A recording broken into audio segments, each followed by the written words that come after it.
Hey everybody, this is Brother Corey. I want to get with you again this week before you had life groups. I was able to talk to most of the leaders over the course of this past week, and I heard just some great stories about how God was moving in those groups and how people were getting to interact and know one another a little bit better. As you would expect, the first week there were some issues that we are going to have to deal with, and so I just want to address some of those here with you. Number one, picking up kids from church on Sunday night was an issue for a group or two because about the time they got into the study um, and starting to ask questions, they had to leave to come get their youth from church. And so this week, I want you to know Will is actually going to be having his life group tonight, but I'm going to be staying here till at least 7 o'clock to help parents be able to stay a little bit longer so they don't have to rush back and get their kids at 6:30. I'll be staying till 7, so it'll give you at least an extra half an hour to have discussion time here. Um, Another potential or another issue seemed to be the length of the passage last week. I know it was a lot for whoever was given the story to go over, but I want to encourage you the next couple of weeks at least. They are much shorter, as you probably already know. You've probably been going over that, but you won't have to take as much time in your group to go over the story this week. Um,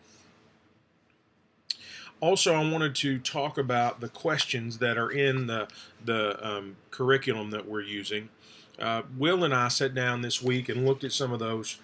And of course, the first four questions each week are going to be pretty close to the same, if not exactly the same. And really, what you're doing is you're just dissecting that passage. You're helping them continue to process. You've told the story, you've rebuilt the story, you've read the story out of the scriptures, and now you're just helping them begin to process what is this story about. You know, what do we learn from Jesus? What's he teaching the disciples? What's he teaching you personally? It might even help them to know the theme of the curriculum.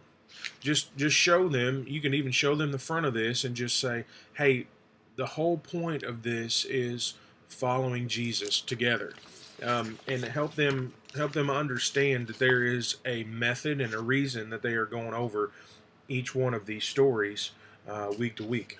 Um, but these life application questions, those are the ones that we talked about in the training that go over the head, the heart, and the hands. Really kind of get down to the deeper discussion issues or deeper discussion questions. And so those are the three. And every week, as far as I can tell, the first one deals with the head, the second one deals with the heart, and the third one deals with the hands. Now, some of these questions from week to week are good, and some of them could be better.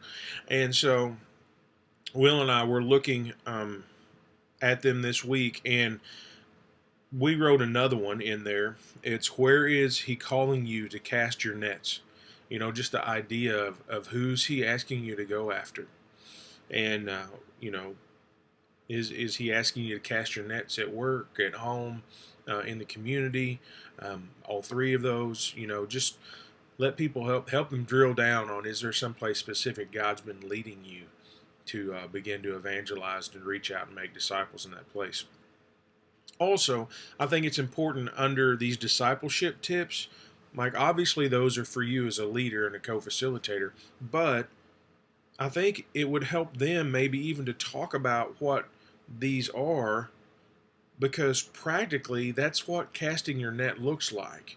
You're going to begin to build relationships, and so helping them understand that casting the net is going to be sometimes a process where you're going to have to build a relationship with somebody before you just sit down and say, all right, now here's everything you need to know about Jesus.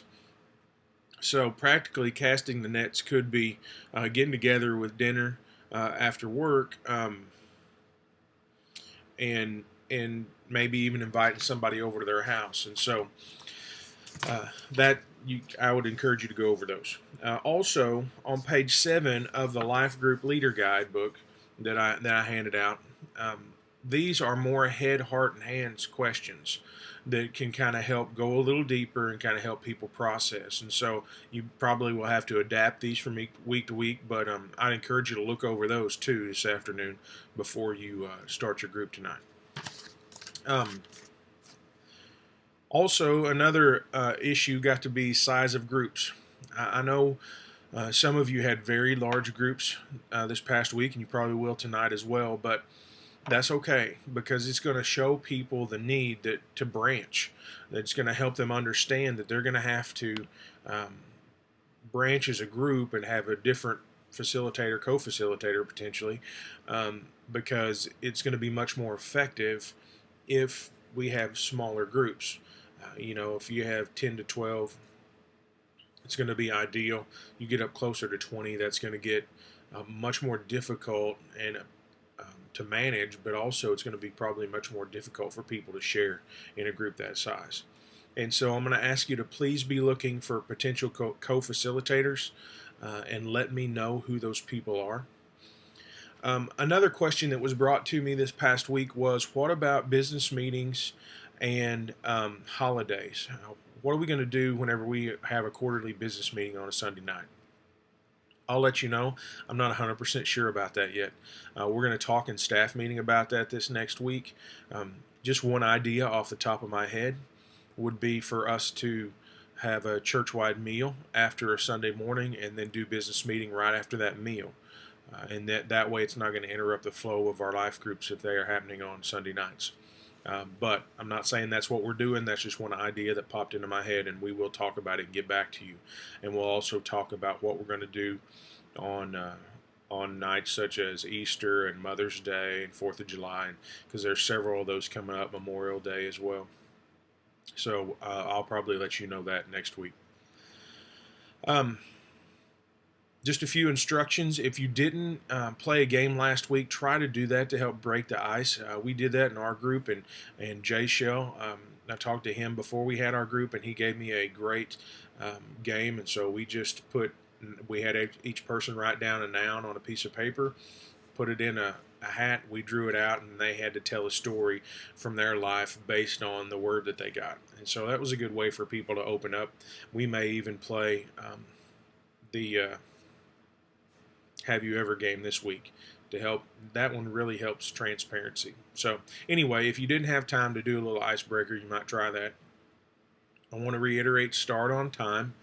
Take about an hour and 15 minutes to do the study, depending on the depth of the conversation that everybody's having. Make sure you remind the group that the goal is to bring others, and eventually you will branch.